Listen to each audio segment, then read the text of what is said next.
Alright guys, working on the Kawasaki Vulcan Custom 900 here. Just wanted to give you a little tip on greasing your bearings on your wheels. If you're going to grease your bearings, a good idea to get them seals out of there, guys. Get you one of these seal pullers instead of trying to do it with a screwdriver or something like that, because you'll probably end up messing up your seal. And like I said in my other video, I like to go ahead and order like the seals here. That way if I do tear one, I got one ready to put back in there. If you're getting ready, do some riding or something and you're trying to get this done within a day or two, because you don't want to be sitting around waiting 3, 4, 5 days on getting parts for your bike, especially if you're riding in the summertime.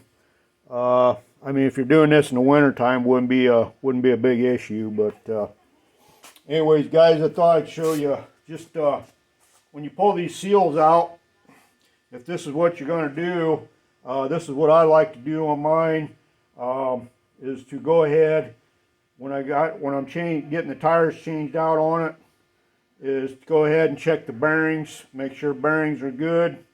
And then I also like to take a grease needler and shoot a little grease in each one of them bearings. That way it makes your bearings last a whole lot longer there, guys. And get you one of these here.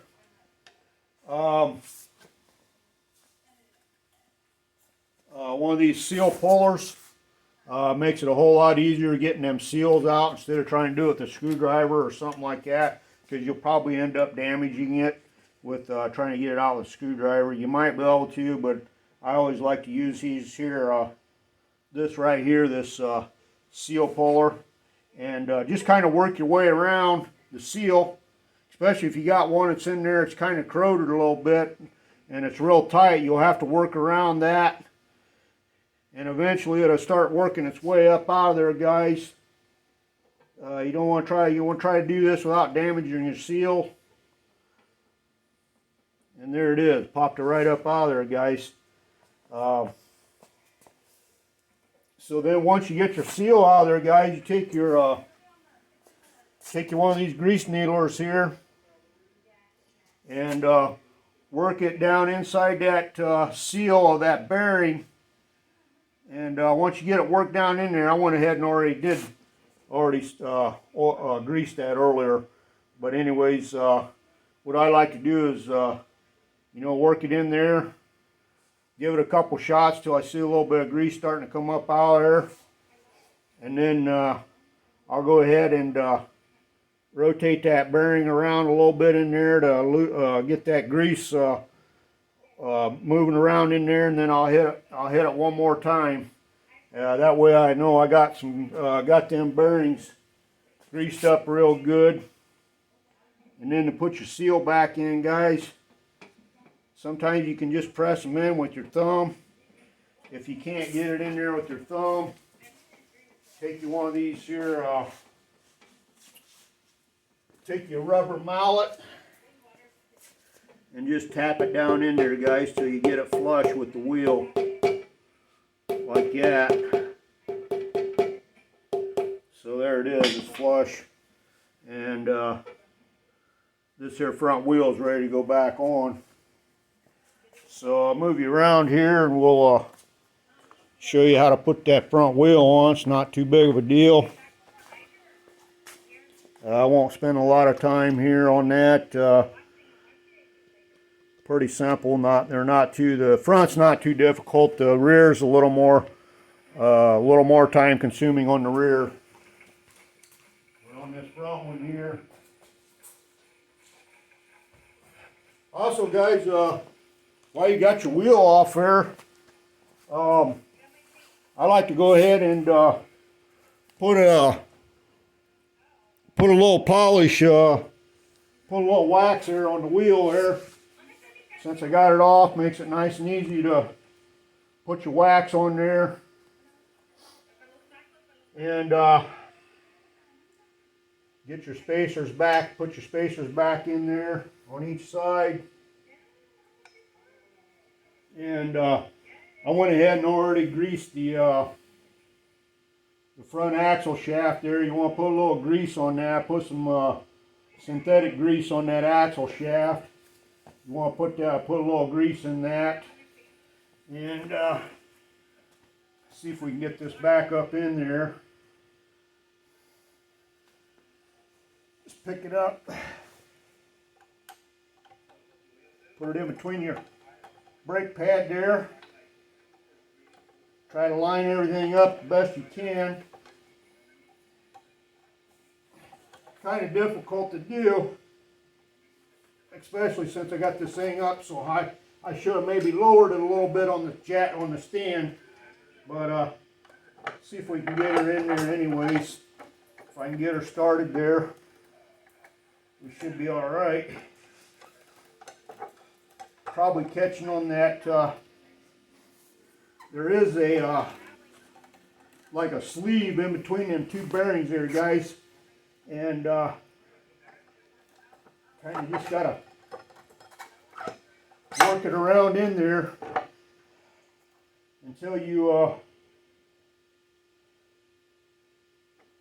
get it to go in there like that, guys. And so there it is. We got it in there, okay.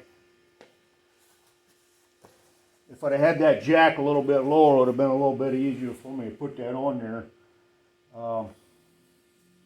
Wipe your grease off if you get any grease. Want to clean that grease up off there. And so there it is. We got the wheel back on. Go ahead and put your nut back on there. And see this one here. This front axle nut, you want to, let me see here. You want to torque that at 80 foot-pounds there, guys. That torque wrench here is only going to 75 foot-pounds, so we'll get the other torque wrench out. I mean, it's not necessary to do, but if you want to do it correctly, I guess go ahead and you know, let me see what size that was. That was a 15/16 that I used on that. Give me a 15/16 out of here on my for my 1/2 inch breaker bar, or my 1/2 inch torque wrench.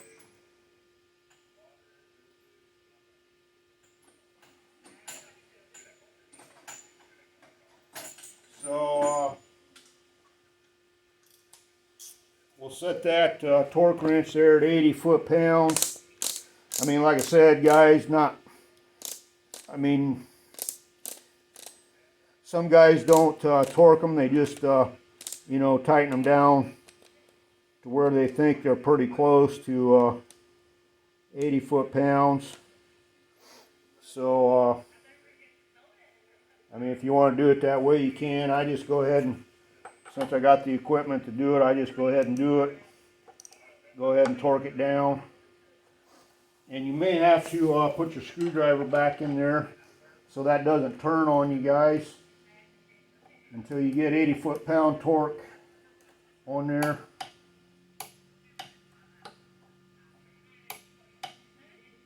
Right there, we're 80 foot-pounds of torque on that nut right there, guys. Take your Allen bolt, goes on this side over here, guys. Put your Allen bolt in, and that one there, I believe that one you torque at 25 foot-pounds on that one. So we'll get that torqued at 25 foot-pounds, guys, and that will wrap this up, guys. I mean, it's not too difficult to put that front wheel on there.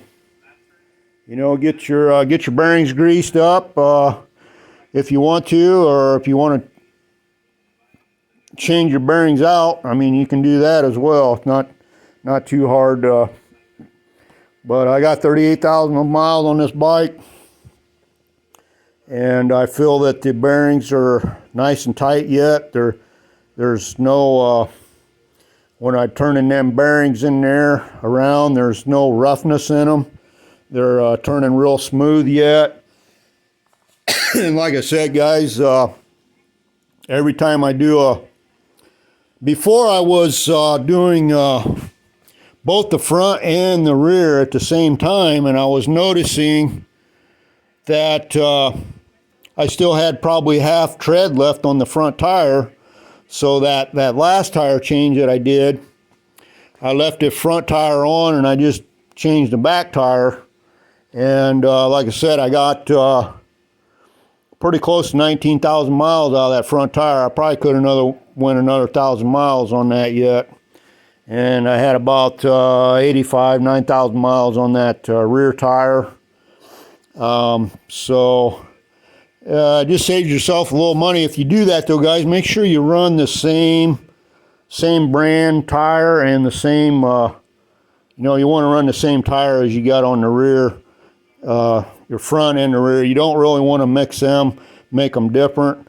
Like I said, I always run these Shinko Tourmaster, the 230 series, and they seem to be a really good tire for the money. Like I said, in my other video there, I only got $200 in the tires, and then another 100, and it was cost me $102 today for them to take the old tires off, put the new tires on, and balance them. So, you know, you're looking about $50 in my area. I don't know if that's, you know, a good deal or if that's kind of high. I don't know. Like I said, I always go to that same dealer, and they just, you know, that way I don't have to mess with it, because I don't have the equipment to change the tires. It's a little bit difficult changing them tires out because they really got a really stiff sidewall on them, and they're kind of hard to break down, so I don't even mess with that. I just take it in and get that done. So basically I got, you know, I get two new tires, and doing this work myself, I'm at $300. So I think that's pretty reasonable on a motorcycle, really. As far as that goes. So, but anyways, guys, like I said, you want to make sure you run, if you do that, if you run that, keep running your front tire to your back tires, make sure you run your run the same kind of tire. I mean, you don't, I mean, I suppose you could mix them, but I wouldn't want to. It might just, you know, not ride quite as good as having the same brand tires. So I always run the same brand tires. But that will save you a little money there, guys. You can, my other motorcycle, I had a Suzuki Intruder, and same deal on it. I could go one front tire to my two rear tires on that one. So worked out pretty good. That way you're saving yourself a little money, you know, versus having to buy both tires at the same time. Because like I said, that there a couple, I think my first two times I changed out the tires on this, I ended up changing the front and the rear at the same time. But now that I see that I can get one of these tires to two of them rear tires and save myself a little bit of money doing that, because you're looking at $80 for the front tire and then another $50 to have them change it out. So there, we're saving some money doing it that way. And also, you know, doing your own work, like if you can do your own work, pulling them wheels and tires off and take it in somewhere, you're going to save yourself a whole lot of money, because they're going to charge you a lot of money if you take the whole bike in. And I mean, unless you don't have the equipment to do it, then that's the only option you got, you know, take it in and spend the money. But since I got all the most of the tools to do all this work, I figure, you know, I kind of enjoy doing it. So, and like I said, it's not too difficult to do. Once you do it a couple times, it gets real simple. So anyways, guys, that'll wrap this video up on doing them, you know, pulling them seals out. Like I said, get you one of them seal pullers, and makes it a whole lot easier getting them seals pulled out of there. If you got to pull the seals out in order to get your grease needler in there to grease your bearings on the front or the rear of the bike, it will definitely save you some money, and it will definitely extend the life of your bearings doing it that way. So I wrap this video up, guys.